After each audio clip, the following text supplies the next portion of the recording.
Bueno, los teóricos y los activistas de la desobediencia civil en las últimas décadas tuvieron algunos problemas para justificarla, porque siempre se partía de la premisa de que la desobediencia está justificada sobre todo frente a regímenes despóticos, pero que en cambio en un Estado donde rige la división de poderes, donde se puede votar cada 4 años y donde existen unos derechos mínimamente reconocidos, la desobediencia civil apenas sería un correctivo de la democracia. Bueno, el problema es que después de 4 décadas de neoliberalismo y de capitalismo financiarizado, los regímenes político-económicos que tenemos ahora se parecen muy poco a una democracia. Y por eso estamos buscando categorías nuevas para definirlos. Por eso cada vez más se habla de la deudocracia, el gobierno de los acreedores, el gobierno de Goldman Sachs, el gobierno de los bancos, de los grandes inversores. Es decir, cada vez hay una conciencia más generalizada de que vivimos en oligarquías donde todavía hay ciertas libertades públicas.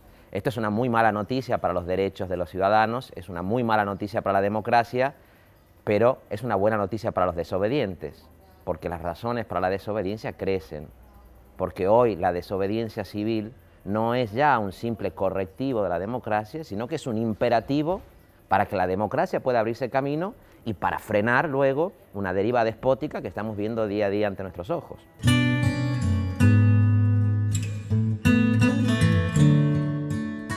Bueno, en realidad cuando hablamos de desobediencia civil ese es el gran dilema, ¿no? Gente como Howard Zinn o recordábamos ayer el propio Luther King, ¿no? La gran pregunta, lo que nos deja perplejo no es la perversidad de los malos, sino en realidad la indiferencia de mucha gente buena. ¿Por qué obedecemos normas injustas?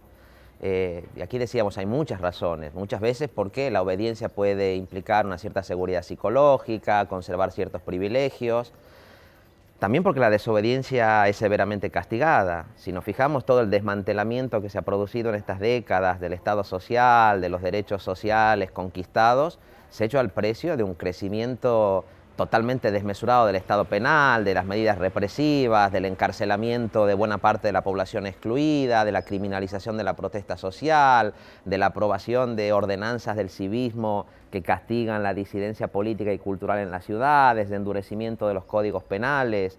Es decir, hay un sistema que es incapaz de dar respuestas sociales claras y que frente a esa impotencia utiliza la violencia como una forma de domesticación de la población. Esto tiene un efecto, clarísimamente. Naturalmente que hay otras maneras de crear obediencia también. Hay una obediencia programada desde los medios de comunicación mayoritarios, ¿no? La concentración mediática que se ha producido en las últimas décadas, digamos, es uno de los graves problemas para cualquier proceso de democratización hoy, ¿no? La oligarquización comunicativa que se ha producido, digamos, en los grandes medios y que ha contribuido o contribuye en parte a generar ese gran consenso.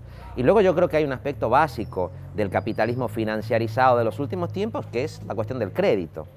Es decir, el endeudamiento, es decir, restringir derechos a la población, pero a cambio de eso, reconocerle el acceso al crédito hipotecario, al crédito al consumo, generando con ello una ilusión de prosperidad, ha generado ciudadanos siervos. Ha generado una ciudadanía dispuesta a obedecer y a hacer cualquier cosa para pagar y a incorporar y a interiorizar muchas de las reglas de competitividad, de mercantilización de todas las esferas de la vida que el propio sistema producía. Eso ha hecho, y lo explica muy bien, por ejemplo, la gente de la plataforma de afectados por la hipoteca, que mucha gente en este contexto de crisis esté avergonzada, esté culpabilizada, que sienta efectivamente que también ha tenido una responsabilidad muy grande en lo que ha ocurrido, y eso paraliza las posibilidades de desobedecer y de rebelarse. Por fortuna, digamos, todo eso está cayendo porque estamos viendo quiénes son los verdaderos responsables de la crisis, quiénes son quienes verdaderamente se han enriquecido con este proceso, y eso puede dar lugar, digamos, a que los fenómenos de desobediencia puedan crecer.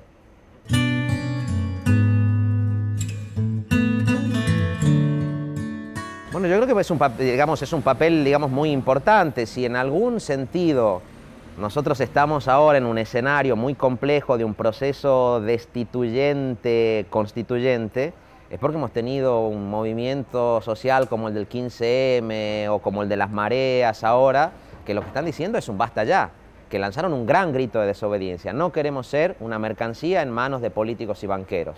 Y a partir de eso lo que queremos es democracia real.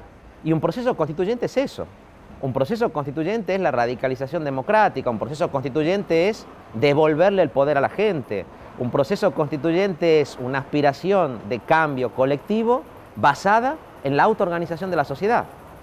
Es una cosa tan ambiciosa pero tan sencilla como eso. Y desde ese punto de vista, los procesos de desobediencia civil que están teniendo lugar, ¿no?, los procesos que están llevando a la detención, digamos, a parar desahucios, los procesos que están llevando, digamos, a impedir la represión policial sobre colectivos inmigrantes o de personas sin papeles. Es decir, todos estos procesos de desobediencia civil están abriendo, a mi juicio, ese horizonte constituyente. Y están mostrando una idea que también me parece interesante, que es esta idea de la ilegalidad del poder. Es decir, que el propio poder no es capaz de cumplir con la propia legalidad, digamos, con la que se ha comprometido. Que los grandes, digamos, vulneradores de la legalidad no son los movimientos sociales que desobedecen, que por el contrario desobedecen en nombre de derechos universales como el derecho a la sanidad, como el derecho a una vivienda digna, reconocidos en pactos y en tratados internacionales, y que en cambio las actuaciones del poder son muy a menudo o medidas, digamos, alegales o medidas abiertamente ilegales. Medidas fraudulentas, que luego, digamos, tienen una cobertura de impunidad, pero que se hacen, digamos, de manera totalmente vulneradora de la propia legalidad que el poder ha consentido.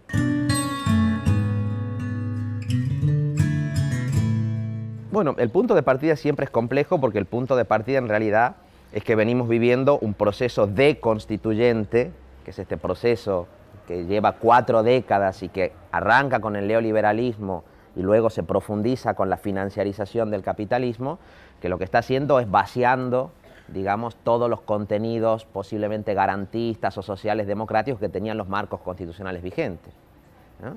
Entonces, por un lado, los movimientos sociales lo que están planteando es una especie de resistencia invocando la legalidad vigente, ¿no? Cuando la gente de la plataforma de afectados por la hipoteca dice estáis incumpliendo el artículo 47 de la Constitución, no es porque sean fanáticos de la Constitución española, sino porque muestran que los poderes públicos están incumpliendo un compromiso que ellos mismos adquirieron. Pero al mismo tiempo están poniendo de manifiesto, cuando una iniciativa legislativa popular es bloqueada en el Parlamento, cuando el Tribunal Constitucional no hace caso a ninguno de los reclamos que provienen de la movida civil, que eso está bloqueado y que hace falta desbloquear eso a través de un proceso constituyente, en el que yo creo que los movimientos sociales son los que deben tener la primera palabra, que tiene que ser la sociedad la que tenga la primera palabra, y que a partir de aquí los partidos políticos, digamos, es una cuestión complicada, pero hay partidos políticos que han sido claramente cómplices de ese régimen constitucional que hoy está bloqueado. Y sin duda aquí hay que repensar muy en profundidad la forma partidos, y ese repensar la forma partidos no se puede hacer, a mi juicio, a través de alianzas electoralistas, tacticistas, sino a través de un proceso que tiene que venir de la propia ciudadanía, que tiene que venir de los propios movimientos sociales, y que tiene que venir a partir de la confluencia que debe producirse, más que en acuerdos electorales, tácticos, en la calle, en las luchas que están teniendo lugar en la calle, en las demandas que están teniendo lugar en los barrios, en las plazas. Ese, a mi juicio, es el punto importante hoy.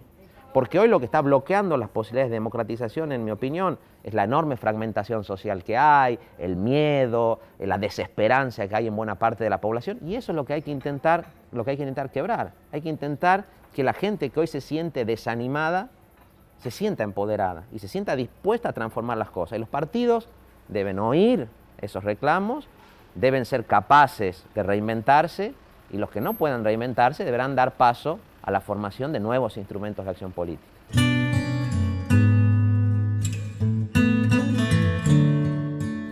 Bueno, depende, habría que distinguir realidades, ¿no? El Estado español es muy complejo en eso y no podrían equipararse las realidades de Cataluña, Euskadi, las que pueden tener lugar en otros sitios, ¿no? Digamos, hay que respetar en eso las particularidades, me parece. Claro, hay un escenario de gran deslegitimación de los partidos tradicionales. Nunca nos hubiéramos imaginado hace 5 o 6 años que hoy el Partido Popular y el Partido Socialista no lleguen en intención de voto al 40% de las preferencias del electorado. Eso abre un gran campo para la experimentación, ¿no?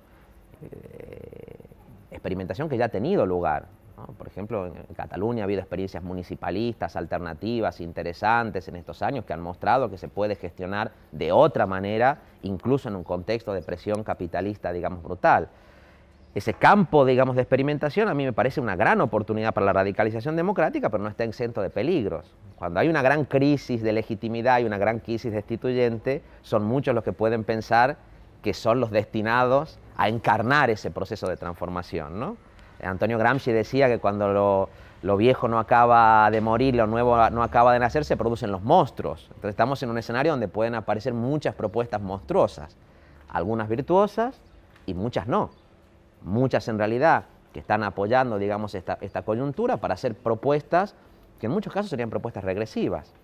Por lo tanto, quiero decir, no se puede tener, me parece, una aproximación a priori, pero sí creo que desde el 15M se está produciendo un cierto aprendizaje dentro de los movimientos sociales, o sea, un cierto movimiento que considere importante la necesidad de alguna mediación institucional, que ya no basta con hacer simplemente de contrapoder de lo que existe, sino que hay que poder penetrar también en las instituciones para refundar esas instituciones y darles otro sentido. Es una tarea muy compleja y siempre lo ha sido, por eso no tiene una solución, digamos, una solución clara.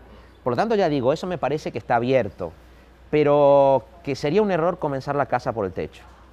Que lo importante ahora es que esas articulaciones se generen en la base, se generen, ya digo, en luchas cotidianas, en campañas concretas, por la auditoría de la deuda, contra el pago de la deuda ilegítima, a favor de la dación en pago, a favor del alquiler social. Son esas iniciativas las que pueden contribuir a que se genere una confluencia que dé lugar a nuevos instrumentos políticos.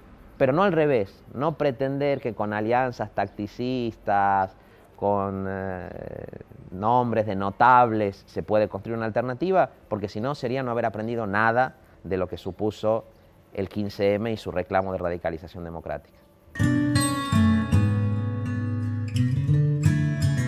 Bueno, primero hay que tener en cuenta que la universidad pública en buena medida ha sido cómplice también de esto que ha ocurrido, ¿no? En muchos sentidos, sobre todo en las ciencias sociales, que es de donde provengo yo, ha habido, digamos, un silencio, cuando no una complicidad abierta con muchos de los procesos de privatización, de mercantilización de la educación que se han producido en los últimos años, ¿no? Es decir, la universidad es parte del problema.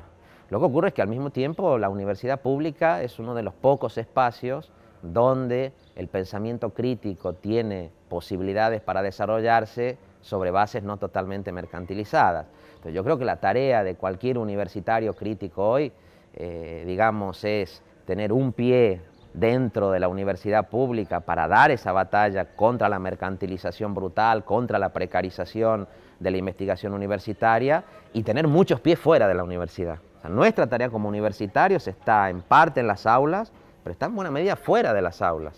Está en buena medida no intentarnos convertirnos en vanguardias de nada, sino, como dice Boaventura Sousa Santo, en intelectuales de retaguardia, si acaso, y acompañar estas iniciativas sociales, estas iniciativas ciudadanas, sumándonos a muchas de ellas como simples ciudadanos, como simples activistas, y acompañando esas propuestas de democratización, e intentando poner en todo caso ese conocimiento experto para el cual la sociedad nos paga, al servicio de esos movimientos sociales. Que para mí eso es recuperar la función social que la universidad debería tener. Y desde ese punto de vista me parece que los juristas, en este contexto, bueno, pueden tener un papel importante a la hora de eso. Primero, de denunciar la ilegalidad del poder, como decía antes, que frente a esta idea del poder, que criminaliza los movimientos de protesta, que les llama terroristas, mostrar que quienes verdaderamente incumplen la legalidad son quienes mandan, son los que están arriba.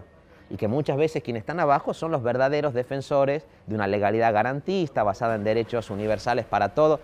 Denunciar esa hipocresía, denunciar ese doble rasero entre el derecho de los amigos y el derecho que se utiliza para los enemigos, me parece que es una tarea fundamental de un jurista crítico hoy. Que quiera mostrar que el derecho, por ejemplo, y la legalidad pueden y han sido históricamente muchas veces un instrumento a favor de los poderosos, pero que también pueden ser un instrumento, digamos, al servicio, una herramienta de los más débiles, de los más vulnerables, para conquistar, digamos, espacios de contrapoder y para conquistar nuevos derechos.